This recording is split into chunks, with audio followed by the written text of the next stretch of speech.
Hey friends, welcome back to Wagon Wheel Homestead. I am Laurie and I want to talk to you a little bit today about how to know when to start your seeds indoors, specifically for a spring garden.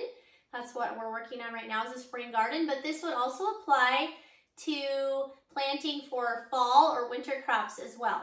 So it is absolutely important that you know when to plant your seeds. What happens if you start your seeds too early is that not only do the plants get too big before it's time to plant them out, but it sort of stunts their growth because their growth kind of works on an incline. They're growing, and they get bigger and they use all of the nutrients that's in their soil block or their cell tray, and they're ready to be planted out into the garden. And if you don't plant them out at the right time, they just sort of sit there and they kind of quit growing. And their roots they start to get root bound if they're in cell trays. They just aren't as happy, and you just kind of have to baby them along. And then finally, when you transplant them, it takes them a little while to start growing again. And so it's really a good thing if you start your seeds at the right time and you have them ready to transplant into your garden right about the time that they should be planted out. So last year I planted my tomatoes earlier than I should have, and they were big and leggy. They were falling over, like they needed trellis already, and they were still just in these little containers. And so it made it a challenge when I transplanted them out. They shocked worse. They were harder to trellis and just harder to get started. So actually a smaller plant will transplant better into the garden than a plant that is way too big. So knowing when to plant your seeds is really an important thing to learn. Also, you can look at the back of your seed packets and it will say, so 4 to 6 weeks before frost. But you need to understand that there are some crops that are cold season crops that like to grow in the cold, like broccoli and cauliflower and cabbage. They don't mind frost. Frost doesn't bother them, okay? There are other things like squash and tomatoes that absolutely cannot grow when it's cold. They want it to be warm. There has to be no danger of frost. So to figure out when to plant your seeds for where you live, and this is going to be different no matter where you live, what you're going to want to do is go to the USDA plant hardiness map and type in your zip code, and it's going to tell you what growing zone you're in. Okay, I am in Nebraska in a zone 4B, and it's going to tell you based on your zip code what growing zone you're in and what your average last frost date is in the spring. Now again, this is just an average, but it's based on many years, so it's usually pretty accurate. My average last frost date is May 15, so there is no planting tomatoes outside before May 15 unless you have some way of protecting them from the cold and the frost and the winds and all of the things that happen in the early spring. So if you live down south farther, then it's going to be earlier that you're able to plant out, and so you're going to need to start your seeds a little bit sooner. So you're going to want to go to that link that I'll put in the description box below, and it's going to tell you what your last frost date is. Then you're going to take your average last frost date and you're going to punch it into a tool called Seed Time, and I'm also going to put a link for that. It's a free online garden planning app. You're going to punch in your last frost date, and it's going to tell you when you should start your seeds inside. You're just going to say, these are the crops that I'm growing, and it's going to say, okay, you should start your tomatoes on the 15th of March or the 1st of March or whatever it is. You should start your broccoli the 1st of March because maybe you should be ready to plant it out the 1st of April, when maybe you shouldn't plant your tomatoes out until the 15th of May. Now, again, you can look at the back of your seed packet and you can try to figure all that out, and you can get a calendar out and you can write it all down, but let me tell you, it gets really hard to keep track of it all. And what I love about Seed Time is I've gone in the winter, I went back and in fact I'll link my garden planning video. I showed you exactly how I set up my whole garden in Seed Time. And so now when I'm really busy, I'm trying to get the garden prepped and ready to plant, and I'm also trying to keep up with seeding things and having all the plants ready to go out into the garden. What I do is I just pull up my Seed Time app on my phone, and it says this week that I need to seed some muskmelon. Okay, these are Athena cantaloupe. It also said I needed to seed strawflower, zinnia, watermelons, and some calendula, okay? So that I know without a doubt. I don't have to try to remember or figure it out. And when did I start them last year, right? I just simply go to my app and it tells me what to seed and it tells me how many I said that I needed for the garden, and I'm just gonna go seed it, okay? So right here I have my trays and that's what I'm gonna do. Something else I wanna tell you is you can plant your seeds into soil blocks, and I will link a video that I made on how to make soil blocks here.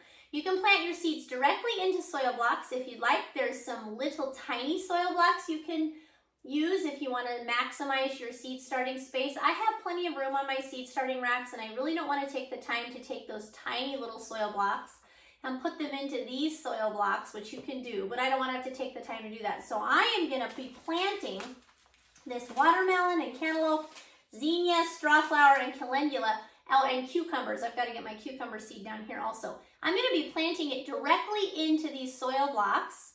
I'm going to lightly water these, and I'm going to stick them in my furnace room where it's warm, and I'm going to let them germinate. And once I see the seeds starting to grow, then I'm going to get them out and put them under my plant racks, okay? And I will also link for you the video that shows my whole plant starting setup. It's not very expensive and it works really well. I grow thousands of starts right here in my basement every year, and it works really well. So something I want to tell you though is if you are working with really teeny tiny seeds, like some flower seeds are just super tiny. They're so tiny. Basil seeds are really tiny. What you can do is you can just put a little bit of soil into the bottom of a tray, okay? And you can just simply broadcast the seed, just shake it on real evenly as you can. And usually sometimes the seed is so small you can hardly see it. Just sprinkle it right on top of the moistened soil. It's better if you moisten your soil first.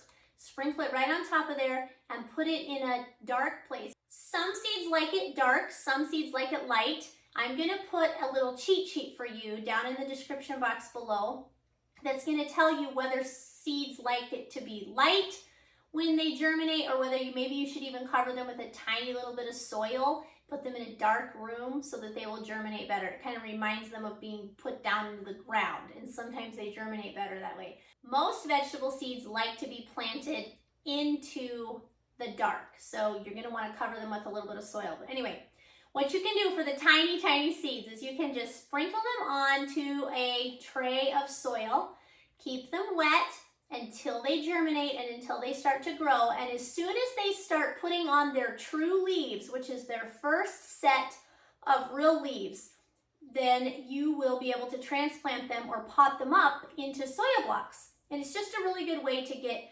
nice full trays in your soil blocks. Sometimes if you have poor germination on your seeds and you have planted them right into the soil blocks, you'll end up with a part of a flat that doesn't have anything growing in it. It's just kind of a waste of space, and then it's a challenge when you go to plant things in the garden because you may not have as many plants as you need. So this is just a good way to make sure that you're going to end up with all the plants that you need. The first leaves that come out of the seed are called the cotyledon leaves. They're little teeny tiny leaves, but then the first true leaves, they're going to look like the actual leaves of the plant, whether it be tomato or this happens to be basil. They're going to look like basil leaves, and that's what these look, just like basil leaves. So what I'm going to do today, in addition to seeding these other things, is I'm going to take these little tiny plants and I'm going to stick them one in each soil block. And I do not need all of these plants, so some of them are probably going to get tossed, and that's kind of sad. But seed is cheap, and it just makes sure that I get all of the plants that I need. I actually did not have very good germination on my basil last year, so I seeded a whole bunch this year, and now here I am with really good germination, and I have lots of basil. So these over here are flower seeds. They were so tiny, and I actually split the flat into 4 sections and labeled it so I would know what they were. But I have snapdragons, statice, and some eucalyptus in here. So I'm just going to be taking these little tiny seeds and putting them into or little tiny plants and putting them into these soil blocks.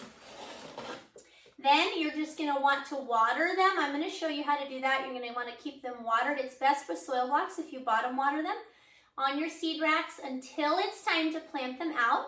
And if you follow seed time, that should go really well. You should know exactly when you're going to need to transplant them. And then what you're going to do is just as you near your last frost date for things that are frost sensitive, like your tomatoes and squash and cucumbers, as you get close to your last frost date, you're going to be ready and planning to plant out, but I would advise that you still check your weather, because that might be the year that your last frost is actually after your average last frost date, okay? So, but if you look at the 10-day forecast when you get really close to your last frost date, sometimes it's like a week before my last frost date and I look at the 10-day forecast and I don't see any frost. And of course, I'm growing a garden for market, so I want things as early as possible. So then I sometimes will push the envelope a little bit and plant things, you know, sooner than my last frost date, but not by more than a week usually, because I want to be able to see what that 10-day forecast says. So again, if you're just growing on a home scale, you can play the safe game and wait completely until after your last frost date. But that, you know, knowing when that date is really affects when you start your seeds and when you prepare to transplant them outside. So I'm going to show you how I plant these here. And if you like this type of content and you want to learn how to garden, you want to know how to grow your own food and live a simple and sustainable life, I would encourage you to like the video and comment below and also subscribe to our channel. We are a channel that talks about connecting the dots between growing your own food, preserving that food. We have a pantry with over 3,000 quart jars and we eat almost exclusively out of our pantry. And then how to cook all of that food in your pantry so that you do not have to depend as much on the grocery store. So that's kind of what we're about. We also do a lot of sourdough baking here, and we make all of our own home dairy products. And we'll do a little sewing and those kinds of things. But that's what this channel is about. So if you like that kind of content, you're wanting to learn to be more self-sufficient, I would encourage you to follow along and share this with others as well. If you have any questions on starting your own seeds or on gardening, please don't hesitate to reach out to me. I'm here to help you.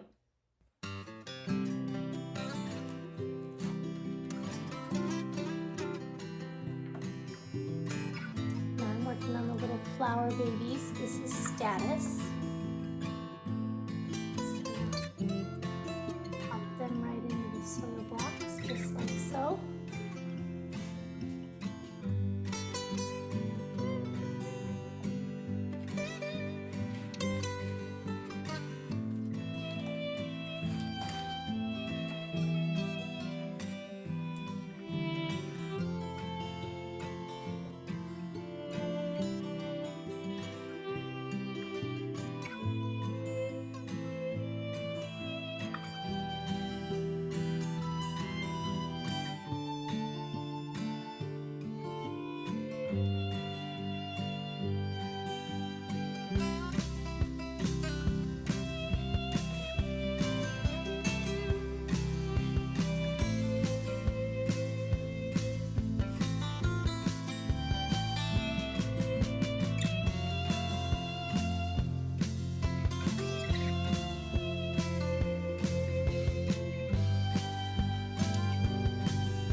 These are the baby snapdragons.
these are the straw flower.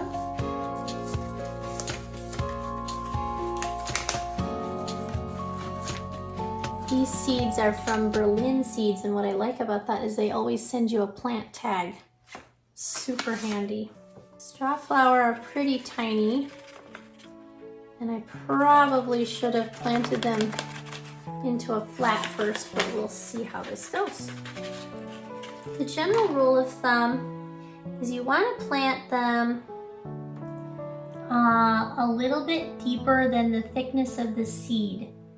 So if you're dealing with cantaloupe and watermelon, that's a bigger seed, obviously you would plant those deeper than you would something like straw flower like this that's really tiny.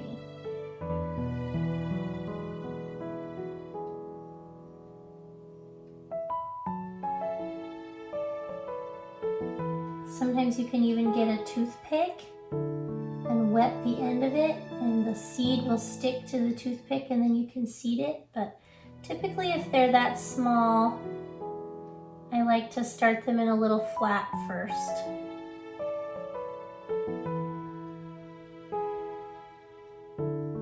The nice thing about putting them straight into soil blocks is you don't have to mess with them again. There's no transplanting them, but then again, sometimes if they don't all germinate, you don't end up with a full flat. So you just have to decide what works best for you.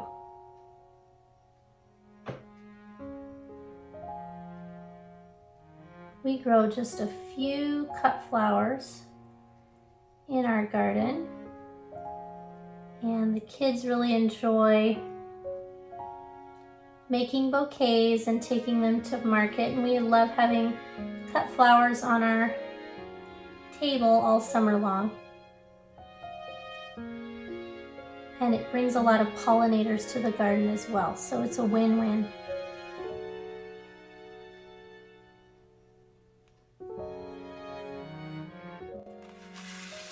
Here's what my cantaloupe seeds look like. See, so they're a little bit bigger. You're going to want to push those down in the soil just a little bit more. So I will be planting those tomorrow after I make more soil blocks. Anyway, that's how we start our seeds.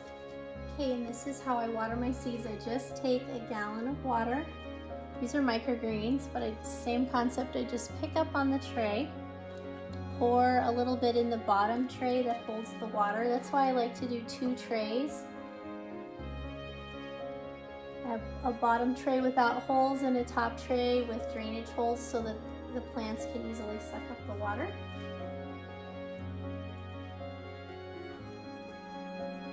Then these are peppers that got started late, but they're going to be just fine. And what I do with these are trays that I got free from my local greenhouse, so I'm just using them because they do save me some time.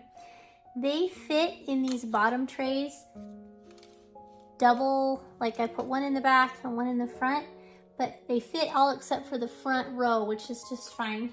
So what I do is I just go along and very carefully pour in water all along the front of these. And then I just make sure that there's water in the trays, so I will pour in between them. So there's water in the trays and make sure that they can suck up the water that they need. These are broccoli and cauliflower. We're getting ready to put these out into the garden. And these are in my typical tray sets. They're in soil blocks. Once again, I have a shallow tray underneath. You can see. And so I'm just going to pour water in the bottom, just enough to coat the bottom. You don't want to overwater them. Gently set it back down, and that's how they suck up their water. So that's how I water my soil blocks. It takes me 10 minutes every night or so to water all these racks of plants, and I just go along quick and pour the water in. And yeah, simple as pie.